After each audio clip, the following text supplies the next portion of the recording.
Assalamualaikum warahmatullahi wabarakatuh.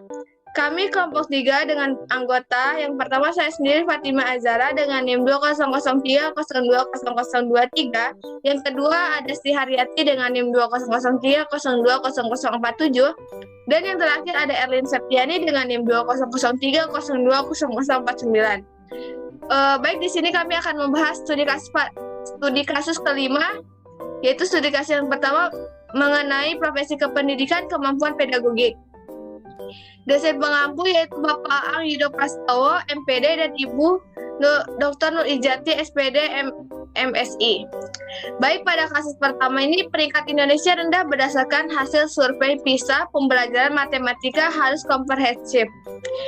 Untuk pengumpulan data dilakukan melalui dokumentasi yang berisi informasi yang dibuat oleh lembaga sosial. Kumpulan data yang kami dapatkan yaitu yang pertama, Indonesia berada di peringkat 75 dari 81 negara dunia dengan skor 379. Yang kedua, anak-anak Indonesia yang kuliah di luar negeri, kemampuan matematika mereka justru lebih unggul karena pembelajaran kita jauh lebih mendalam dan luas, sedangkan di luar negeri fokus pada suatu bidang saja. Yang ketiga, ada kesan menakutkan bagi siswa terhadap matematika.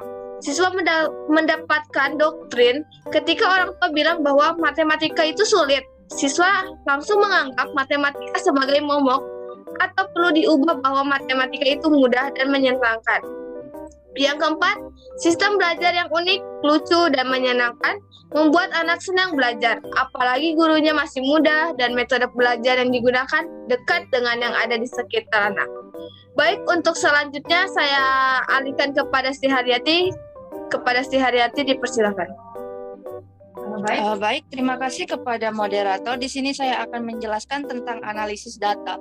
Berdasarkan data yang telah kami kumpulkan, kami menganalisis dan mendapatkan bahwa rendahnya kemampuan matematika siswa disebabkan oleh rendahnya kompetensi yang dimiliki oleh seorang guru. Faktor yang menyebabkannya yaitu yang pertama, guru kurang memahami karakteristik peserta didik. Yang kedua, kurangnya pelatihan kompetensi pedagogik kepada guru. Yang ketiga, guru tidak menguasai model-model dan metode pembelajaran sehingga peserta didik merasa bosan dengan model dan metode pembelajaran yang digunakan. Yang keempat, peserta didik sudah terdoktrin bahwa matematika itu pelajaran yang sulit sehingga hal tersebut menjadi momok menakutkan bagi siswa. Dan yang terakhir, guru kurang mampu menguasai pengembangan kurikulum sehingga dalam menata materi pembelajaran tidak sesuai dengan pendekatan yang dipilih dan karakteristik peserta didik. Baiklah, itu tadi analisis data yang saya jelaskan. Selanjutnya saya kembalikan kepada moderator. Baik, terima kasih kepada Sri Haryati. Selanjutnya perbaikan akan dijelaskan oleh kawan saya yaitu Erlin Septiani. Kepada Erlin dipersilakan.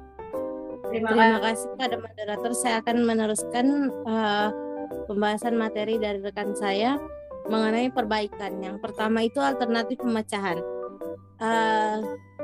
Yang A, guru harus bisa memahami karakteristik peserta didik untuk mengembangkan potensi peserta didik.